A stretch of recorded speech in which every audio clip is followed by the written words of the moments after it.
सभी बच्चों को नमस्कार। हम बात कर रहे हैं सिंगेज अलजेब्रा की, जिसके चैप्टर 14 प्रोबेबिलिटी सेकेंड पार्ट की बात हो रही है, जिसके कंसेप्ट एप्लीकेशन एक्सरसाइज 14.3 की हम बात कर रहे हैं। तो देखते हैं इसका नेक्स्ट क्वेश्चन।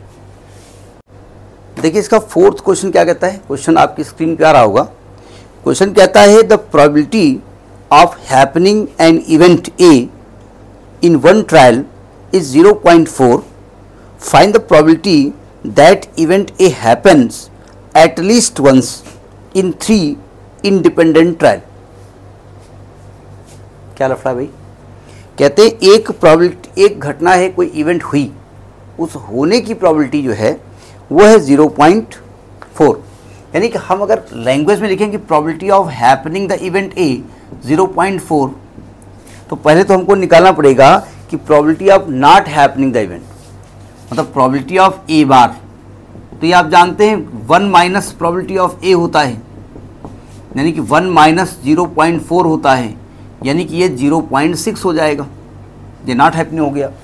अब ये कह ये रहे हैं कि प्रोबेबिलिटी आपको निकालनी है कि कम से कम एक बार हो 3 इंडिपेंडेंट ट्रायल, मतलब एक बार होना दूसरे बार होने पर डिपेंड नहीं करता। तो कहते हैं कम से कम एक बार हो। तो इसके दो तरीके से लगा सकते हैं। कम से कम एक बार होने का मतलब होता है पहली बार वो इवेंट हुई, दूसरी बार नहीं हुई, तीसरी बार नहीं हुई, हो सकता है पहली और दूसरी बार हुई, तीसरी बार नहीं हुई, पहली और दूसरी बार और तीसरी बार तीनों बार हो गई, पहली बार नहीं हुई, दूसरी बार हुई, मतलब बहुत तरीके से पजल्ड हो जाएगा दिमाग। तो एक बात बताओ, अगर हम नॉट तीनों ट्रायल में न होने की प्रोबेबिलिटी निकाल लें, probability of not happening the event in any trial, वो हुई नहीं, सक्सेस मिली नहीं, और 1 में उसको माइनस कर लें तो हो जाएगी प्रोबेबिलिटी। नहीं समझे? तो अगर हम ये निकाल लें कि probability of not happening the event in all 3 trials, all 3 trials, कि तीनों ट्रायल में वो इवेंट हुई नहीं, तो probability of A bar and B, A bar and A bar, तीनों बार न हुआ ही नहीं, तो इसकी वैल्यू कैसे निकलती है?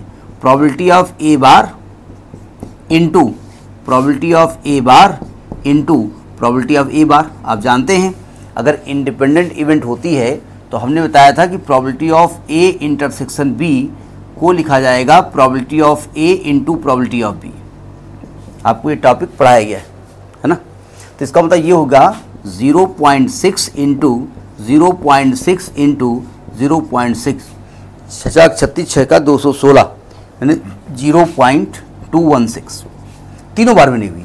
अब किसी एक बार हो गई तो तीनों बार वाली इवेंट हटा दो, ठीक है। तो आपको निकालना पड़ेगा probability of happening the event. हो गई, कभी भी हो गई, एक बार हुई, 2 बार हुई, 3 बार हुई, हो गई, तो 1 में से 0.216 माइनस कर दो, तो वैल्यू जो माइनस करके आई है 0.784। समझ में बात आ गई? अदरवाइज आपको वो लेंदी प्रोसेस अप्लाई करना पड़ता।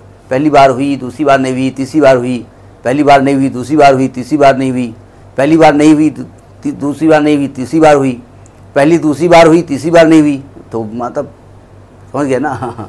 तो ये आपका फोर्थ क्वेश्चन है। Next video. नमस्कार।